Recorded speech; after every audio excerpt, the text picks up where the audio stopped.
I prijatelji, članovi HKLD-a, sve vas srdačno pozdravljam u svoje osobno ime, u ime Upravnog odbora Zagrebačke podružnice.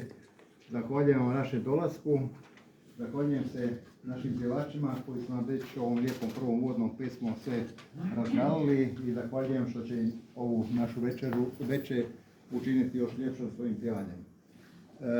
Zahvaljujem se našim likovnim umjetnicima još jedan put i na njihovom odazivu na likovnu koloniju, kao i na današnji dolazak. Zahvaljujem se onima koji nisu do nas došli, ali su bili na likovnoj koloniji, normalno i svoje su likovna djela poklonili HKLD-u. Zahvaljujem se također svima onima koji su svojim radom i doprinosom pridonijeli da likovna kolonija koju smo imali u Čučerju bude uspješna i da ovaj naše druženje i domjenak bude također uspješno.